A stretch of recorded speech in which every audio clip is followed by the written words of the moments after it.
What's up, Copper Colored family? Today I want to show y'all something very strange in a Native American book. As you can see, the title is My Native Land.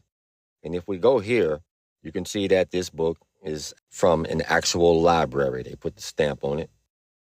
And if we go here, you can see that this is the introduction page of the book, where it's telling you everything about it.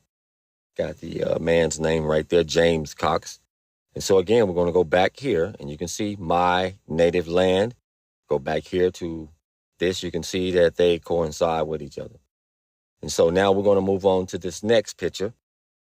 If you look at the list of illustrations in this Native American book, if we go all the way down to page 233, look at what that says. The prettiest Chinese woman in America. Now, why would a Native American book be talking about a Chinese woman? Let's go to the next picture here. Here is this pretty Chinese woman who in this book is classified as an indigenous woman of America. So again, let's go back to title of this book, My Native Land. So if this woman is Chinese, then this book should be about China. But this book is not about China. Look at her again. This is a Chinese woman. To prove that she's a Chinese woman, let's go back again. Page 233. The prettiest Chinese woman in America. Moving along. Now we're going to look at this. I'm going to give y'all time to read this. You will see that the word China is highlighted. Take your time. It's talking about the Chinese voyages. And then it gets to this area here where it says another theory. And notice it's talking about a band. Band? Who calls themselves bands now? A lot of native tribes have bands. Okay, let's keep going. Band of Mongolians turned northward and came into America. Now, wait a minute. This is talking about crossing the Bering Straits.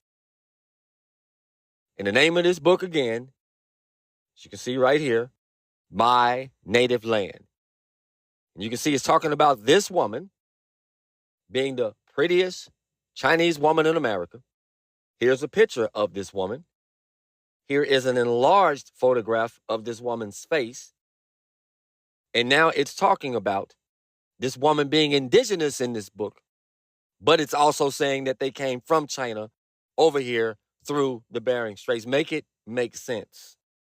Please explain to me why they are using the word Mongoloid, Mongolian, band, indigenous, and native in a book that is talking about a Chinese woman whose lineage today will call you a Wabo.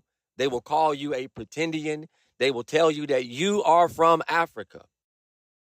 But this book talks about the original people that came over here in bands.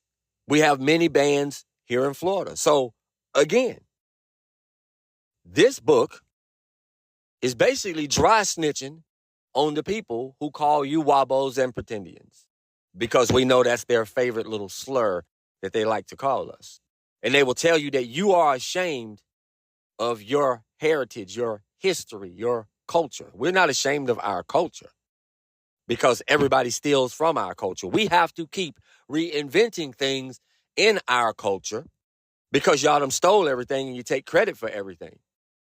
Why is a Native American book talking about how beautiful the Chinese women are and classifying the Chinese women as Native Americans and saying that they are indigenous, but contradicting themselves by claiming that they came over here from China through the Bering Straits in the same book? Now, here is a completely different book of mine called The Genesis of the American Indian. Why is it showing you Siberians? Why is it saying from Siberia? Why does the word Siberia keep popping up? Why is that? Do we know what Genesis means? It means the book of generations. This is the genesis of the American Indian after They declassified us as the American Indians. Please explain to me why it is saying Siberia. Why is it saying that these people are Siberians? And look at this. It's telling you that the baby is half white. So now I want y'all to check this out. In this same exact book, look at what it says. Because we know that a lot of Mexicans come on here claiming to be indigenous.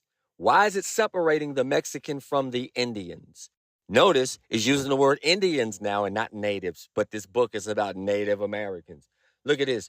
While Mexicans and some tribes of Indians claim to have knowledge, and it's talking about the herbs and the medicines of the earth, we know who it's talking about. And we know that it's not talking about Mexicans, and we know that it's not talking about the Siberians. And to further bring it home, if these indigenous people have always been here in the Americas, check this out.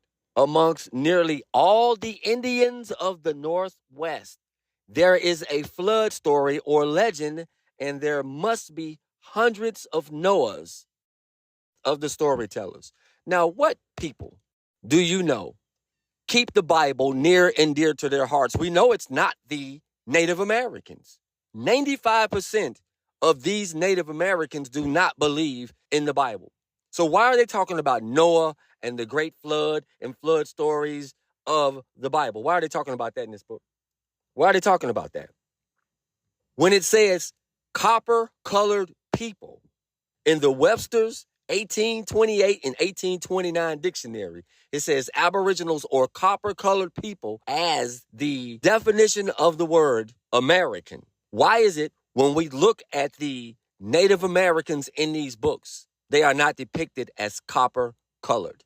You can't say that this is a copper-colored race and not all of them are copper-colored. That don't make no sense, because this was prior to them being colonized and interbreeding with Europeans. Remember, this was the first European that allegedly laid eyes on them. And so he described the entire race as looking a certain way. So remember, when Columbus looked at them, he saw what he saw. He didn't say that they were various shades of red, various shades of brown. He didn't refer to them as black. He said the copper-colored people. And when we look at these images, let's just take a few looks here. Let's take a look at a few here. Why are they never depicted or described as copper-colored people? And we know that the Bible is not their book. The Bible was written by our Hebrew ancestors, and the average so-called Native American will tell you that they are not Hebrews. We know that we're the Hebrews. We know that we're God's chosen people. So explain to me how this book is separating natives from Mexicans from Indians. And why is it talking about the great flood that took place? Why is it mentioning the name Noah? That's not a Native American name. That's not a Mexican name. That's a copper-colored name.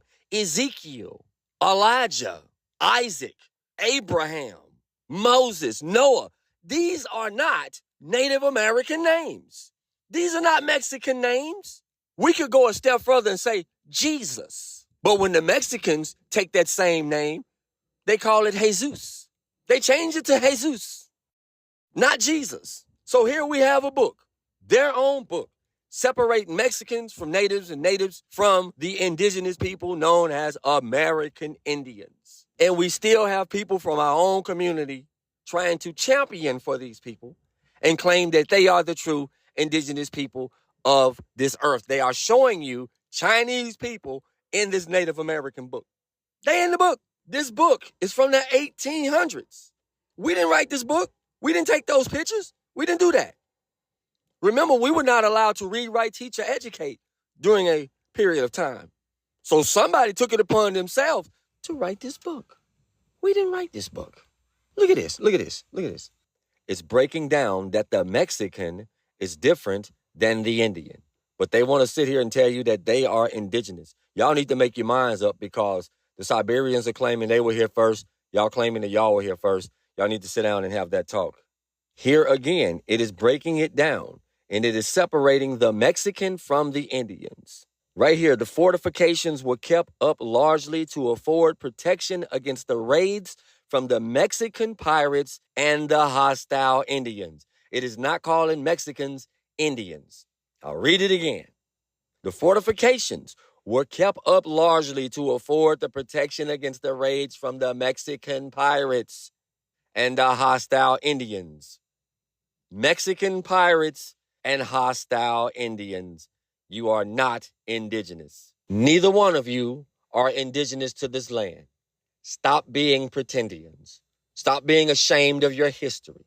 Stop denouncing who you truly are and where you come from. Embrace your Mongoloidism. Embrace your Chinese heritage. Embrace Asia. It is, in fact, your motherland.